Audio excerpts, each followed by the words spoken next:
Greetings, friends. The word for today is desire.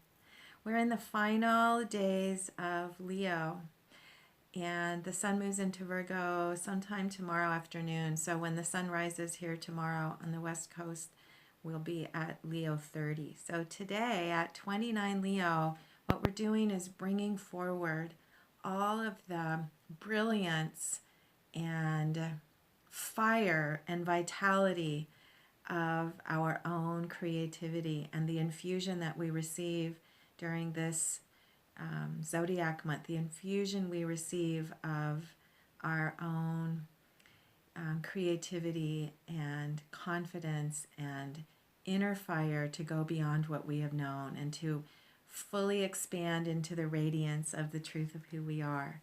And the final days of Leo, every day the sun is giving us new infusions of possibility and potential and a feeling of intensity. There's a deep quality of intensity right now, and this energy of desire today is very much the signature of the culmination of new awareness and intuition and feeling of the truth of who we are and our commitment to show up.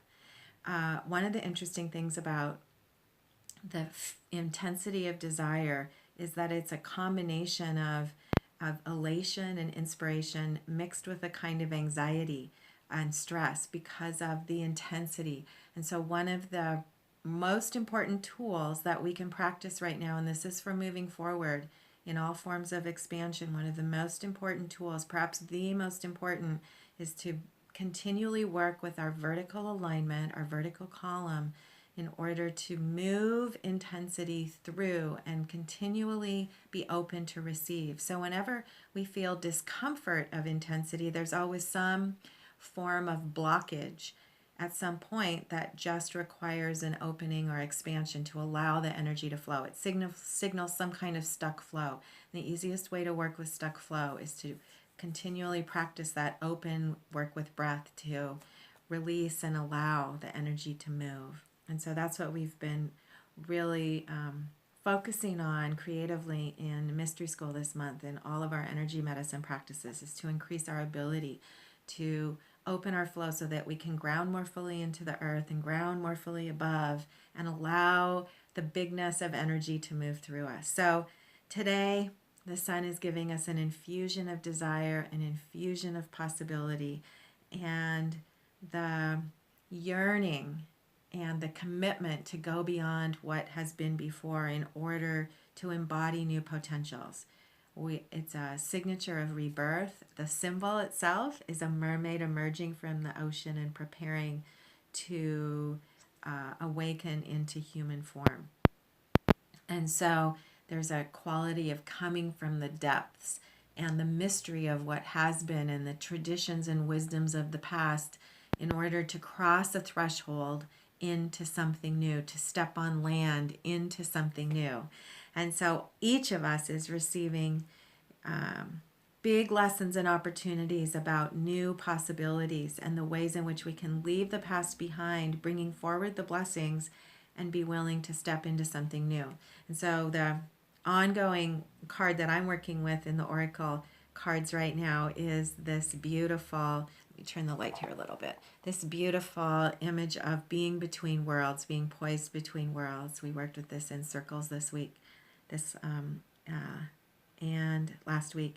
And so the question I've been asking every day is what can I learn today about living between worlds and crossing thresholds?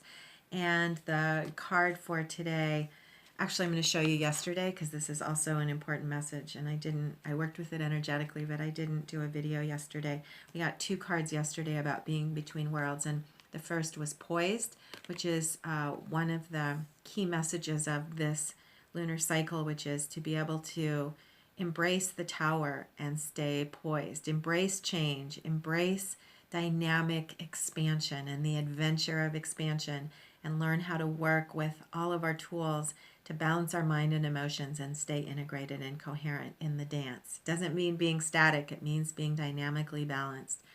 And then crossing that card is time to go. And the time to go indicates that we are at a threshold of being willing to let go even of what has been familiar and secure, in order to expand into something new. We're all being called to do that right now, and we're in the throes of a deep evolutionary expansion. So that was yesterday, the willingness to be poised, to harness the intensity and let go of limiting forms of security, let go of the familiar in order to expand into new possibilities and potentials. That's part of this creative, dynamic alignment with change that we are receiving now in a positive way. And then today's card, when I asked what today do we know what can help us today in crossing and living between worlds and harnessing desire and being able to balance inspiration with confusion or any forms of being anxious or stressful about change. How can we harness this emergence? And we received the card imagination. So imagination is this ability to align our desire with a vision and to use our imagination as a key aspect of expansion, the vision of what is to come, to believe in the vision, to align with the vision, to feel the vision, and allow that vision and our ability to see beyond the known world into also intuitive perceptions in the present, to allow ourselves to expand and to revel in the expansion and to celebrate our ability to see. So that's the word for today. I hear my phone ringing, and here, let me just silence the ringer. I forgot to turn it off when we were starting. And so the guides are giving us the bells of ringing to say, yes, harness the power of your imagination. Celebrate your imagination. Revel in your imagination and your desire. And learn to listen to your body and listen to your energy field and your alignment within in order to allow all of these energies to flow and to be comfortable with expansion. So have a great day celebrating your desire, celebrating the expansion, celebrating your imagination, and celebrating this amazing time of crossing worlds and stepping into worlds together, working and living and loving and playing together. Have a great day.